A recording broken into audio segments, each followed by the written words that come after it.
సాధించుకున్న తెలంగాణలో ఉద్యమకారుల ఆంక్షలు నీరు కారిపోయాయని బీజేపీ సరూర్ నగర్ కార్పొరేటర్ ఆకుల శ్రీవాణి అంజన్ అన్నారు. నిరుద్యోగులు ఎన్నో ఏండ్లుగా ఎదురు చూస్తున్న ఉద్యోగుల కోసం టీఎస్పీఎస్సీ పేపర్ లీక్ చేయడం దారుణమన్నారు. అన్యాయం జరిగిన విద్యార్థులకు న్యాయం చేయాలని సిట్టింగ్ జడ్జితో విచారణ జరిపించాలని డిమాండ్ చేస్తున్న సరూర్ నగర్ కార్పొరేట్ డిమాండ్ చేస్తున్నారు. శాంతియుతంగా నిరసన చేస్తున్న బీజేపీ కార్యకర్తలను నిష్కారణంగా అరెస్టు చేశారంటున్న బీజేపీ నేతలతో మా ప్రతినిధి కీర్తన ఫేస్ టు ఫేస్. పరిస్థితి ఏదైతే ఉందో మహిళలకు గాయాలయ్యాయి, చాలా మంది కార్యకర్తలు కూడా గాయాలయ్యాయి, ఈడ్చుకెళ్తున్నారు, వ్యాన్లో బలవంతంగా తీసుకెళ్లారు. అంటే మనం దేనికోసమైతే పోరాడుతున్నామో అసలు తెలంగాణ వచ్చిందే నిధులు నియామకాల గురించి. ఇలాంటి నియామకాల్లో అవకతవకలు జరుగుతున్నాయి. అండ్ ఇప్పుడు పేపర్ లీకేజ్ అవ్వడం, ఆ నిందితులకు మద్దతుగా బీఆర్ఎస్ పార్టీలో కొంతమంది ఉన్నారు అని చెప్పి తెలుస్తుంది. దీనిపైన మీ అభిప్రాయం? యాక్చువల్గా ఒకప్పుడు తెలంగాణ ఉమ్మడి ఆంధ్రప్రదేశ్లో కూడా ఎన్నో ఉద్యమాలు ఇట్లాంటి నిరసన దీక్షలు చేసిన తర్వాత, రాస్తా రోకోలు చేసి మిలియన్ మార్చ్ లాంటి దీక్షలు చేసిన తర్వాతనే మనకు తెలంగాణ రాజ్యం వచ్చింది. తెలంగాణలో నీళ్లు నిధులు నియామకాలు అన్నది ముఖ్య అంశాలు. కానీ ఈరోజు కేసీఆర్ గారి అహంకారంతో దుర్వినియోగం చేసుకుంటే అధికారంలో వాళ్ళు ఏంటంటే కేవలం మాకు డబ్బులు వస్తున్నాయా, మా జోబులు నిండుతున్నాయా, మా ఆస్తులు పెరుగుతున్నాయా అని ఆలోచిస్తున్నారు. కానీ నిజంగా కూడా ప్రజల కోసం ఆలోచించట్లేదు. నిజంగా లీకేజ్ చేసిన వాళ్ళు వాళ్ళ వ్యక్తులే అని చెప్పి మేము ఆరోపిస్తుంటే, తను సిబిఐ ఎంక్వైరీయో లేకపోతే హైకోర్టు జడ్జినో పెట్టి, సిట్టింగ్ జడ్జిని పెట్టి అతను ఎంక్వైరీ చేసి నిజ స్వరూపాలు బయట పెడితే అయిపోతుంది. కానీ అది కాకుండా ఏదో ట్విట్టర్లో వచ్చి అదంతా కేవలం బీజేపీ వాళ్ళే చేస్తున్నారు అని అనడం తప్పు.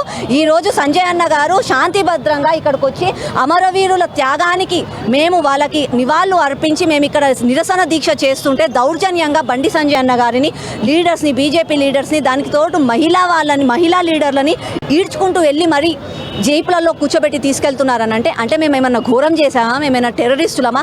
కమిషన్లు తిన్నది కల్వకుంట్ల కుటుంబం, లిక్కర్ స్కామ్లు చేసింది కల్వకుంట్ల కుటుంబం, రైతుల ప్రాణాలు తీసింది కల్వకుంట్ల కుటుంబం, ఈరోజు నిరుద్యోగులకి ఉద్యోగాలు కూడా ఇవ్వకుండా చేస్తుంది కల్వకుంట్ల కుటుంబం. వాళ్ళని అరెస్టులు చేయకుండా మేము నిరసన దీక్ష చేస్తుంటే మాలాంటి వాళ్ళని అరెస్ట్ చేస్తే అసలు పోలీస్ వాళ్ళకి ఏమొస్తుంది? ఈరోజు పోలీస్ వాళ్ళు కేవలం కండువా లేని టీఆర్ఎస్ కార్యకర్తలు కూడా మారిపోయారు. మన రాష్ట్రంలో దివాలా తీసిపోయింది, బడ్జెట్ లేదు, కనీసం జీతాలు ఇవ్వాలి, కార్మికులకు జీతాలు ఇవ్వడానికి కూడా డబ్బులు లేవు. అప్పుల కోసం అని చెప్పి చేతులు పట్టుకొని వెళ్తే అప్పులు ఇచ్చే వాళ్ళు కూడా తరిమి కొడుతున్నారు కేసీఆర్ గారిని.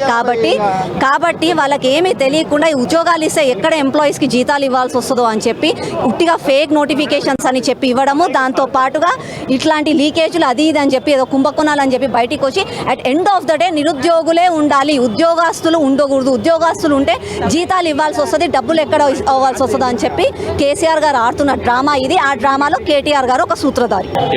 ఎవరైతే అక్కడ అసూలు బాసిర్రో అదే అమరవీరుల స్తూపం దగ్గర ఎవరైతే తెలంగాణ తీసుకురావడానికి పోరాటం చేసిర్రో వాళ్ళకి అన్యాయం జరిగిందని ఇక్కడ ధర్నా చేయడానికి వస్తే, నిరసన తెలపడానికి వస్తే, ప్రభుత్వము తీసుకోవాల్సిన చర్య తీసుకోలేదని వాళ్ళకు గుర్తు చేయడానికి వస్తే రక్తాలు వెళ్ళేటట్టు హింసించి ఏదో టెర్రరిస్టులను లేకపోతే నక్సలైట్లను అదేవిధంగా సంఘ విద్రోహ శక్తులను మొత్తం మూకుముడికి వచ్చి రాక్షసత్వం ప్రదర్శిస్తూ ఉన్నారు ఈరోజు పోలీస్ వ్యవస్థ.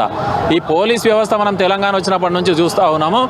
కేసీఆర్ ఫామ్ హౌస్కు కావలి కాసుడు తప్పితే, ప్రగతి భవన్కి కావలి కాసుడు తప్పితే వాళ్ళు చేస్తున్న పని ఏందో ఒకసారి ఆత్మవిమర్శ చేసుకోవాలి. ఈరోజు పేపర్ లీక్ చేసినోడేమో ఏసీ రూమ్లల్లో బిర్యానీ తినుకుంటా ఏసీ కార్లలో తిరుగుతూ ఉన్నాడు.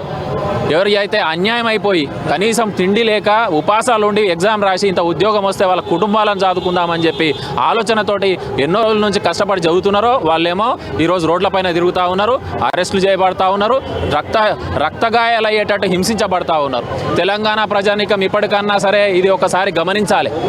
ఎవరైతే పిల్లలను కానీ పెద్దలను కానీ సక్రమ మార్గంలో పెట్టే గురువు బాధ్యతలో ఉండే గురువులు ఈరోజు తీర్పునిచ్చిర్రు.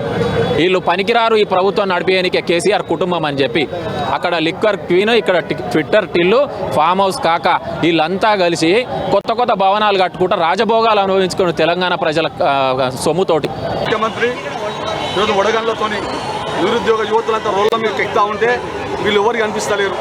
మీకు ఒకటే అయింది, రాష్ట్రంలో ఉన్నటువంటి మంత్రులు, ఎమ్మెల్యేలు, రాష్ట్ర ముఖ్యమంత్రి తమ్ముడు ఎవరైతే బీఆర్ఎస్ నాయకులు ఉన్నారో కవితను ఎట్లా కాపాడుకోవాలని చిత్తశుద్ధి తప్పితే ఈ రాష్ట్రంలో ఉన్నటువంటి రైతులు ఏమైతే ఉన్నారు, నిరుద్యోగులు ఏమైతే ఉన్నారు, ప్రజలు ఏమైతే ఉన్నారని కనీసం స్పందించలేనటువంటి పరిస్థితి ఈరోజు కేసీఆర్ ప్రభుత్వం బీఆర్ఎస్ ప్రభుత్వం కనిపిస్తూ ఉన్నది.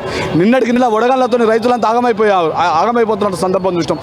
55,000 నిరుద్యోగ యువత అంతా రోడ్ల మీదకి వచ్చి ఈరోజు మా బతుకులు ఏమైపోయినాయని అడిగితే కనీసం ఎమ్మెల్యే కానీ మంత్రి కానీ ఎవరు మాట్లాడలేనటువంటి పరిస్థితి ఈరోజు బీఆర్ఎస్ నాయకుల పరిస్థితి కనిపిస్తూ ఉన్నది. ఎంతసేపు ఉన్న కవితను ఎట్లా కాపాడుకోవాలి, కవితను ఎట్లా చేసుకోవాలని తప్పన తప్పితే ఈ రాష్ట్రంలో ఉన్న ప్రజల మీద ఏ పార్టీ చిత్తశుద్ధి లేదని చెప్పేసి మేము తెలియజేస్తా ఉన్నాం.